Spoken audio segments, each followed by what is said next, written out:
He joins us this morning, and it's a great pleasure to welcome him back to his hometown from Alaska.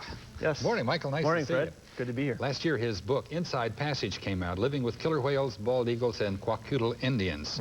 And you had an adventure that makes my heart stir. 18 months in the wilderness, one might say. What was it that led you on that?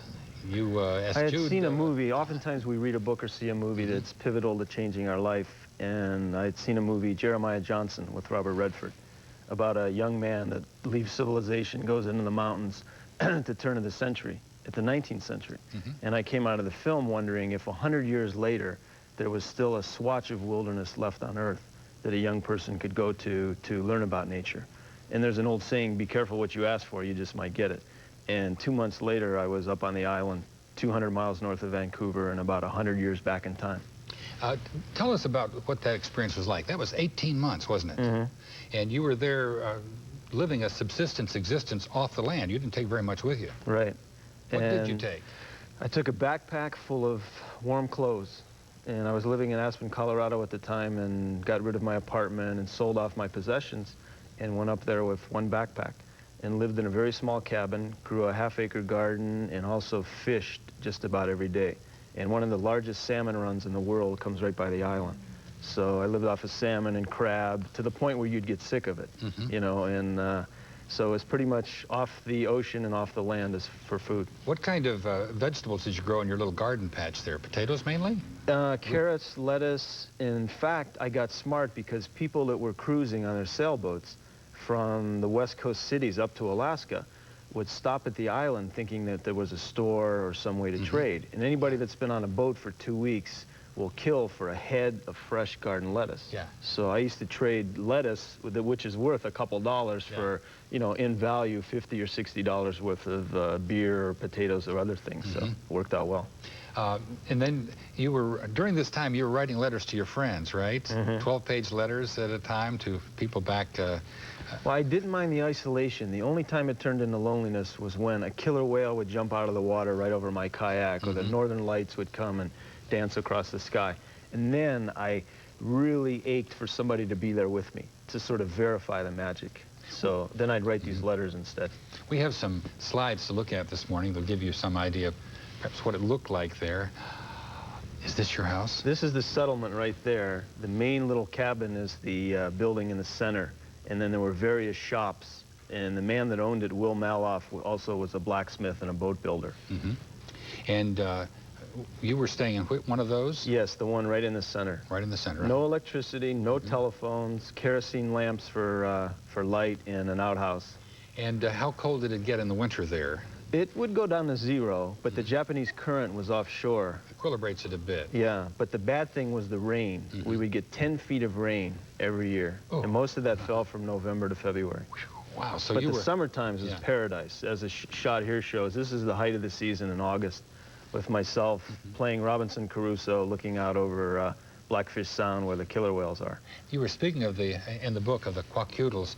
Were any of the Kwakiutls in this region here? Were they itinerant or? No, they lived on the islands themselves, and also the reservation was 10 miles away.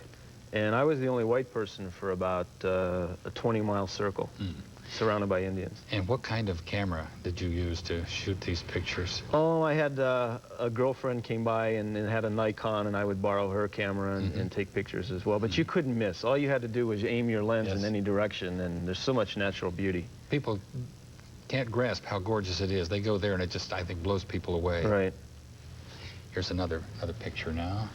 These in the before with one of the totem poles in Alert Bay in the Kwakiutl reservation, which I would go to every few months to learn from the Indians.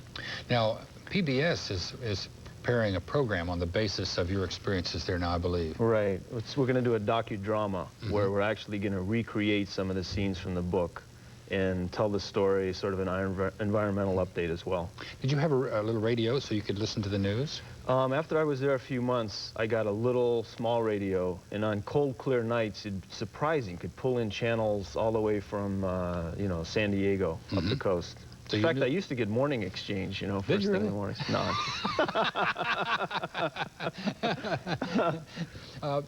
What was it that caused you to think about being a writer? You come out of a great athletic family. What a legacy your family has here in this town. And you yourself were a star football player. You made the dream team. Yeah, plain dealer dream team, and all that kind of stuff. Briefly held the record for most receptions in one season at St. Joe's, and I've always continued the athleticism, but there was some side in me that was also poetic, and this need to share and write. And in fact, the first story I ever sold was about my father losing his job to Jim Brown. I've read that story. I've seen that someplace. Yeah, and I sold, just as a fluke, I sent it to Sports Illustrated, and they bought it. And big check came from Time Life, and I said, boy, that was fun. That was easy, Yeah, it was, and it's not always been that way since, but, you know, in fact, here's Dad and Paula. Well, we should say, good morning, Paula. How are you? You all have a microphone. Boy, you look great. It's great to see you. And, of course, that's a wonderful story that your son wrote about your losing your job to Jim Brown is what it amounted to. Well, it wasn't just about losing his job. It was also about his career and what a great athlete he was himself.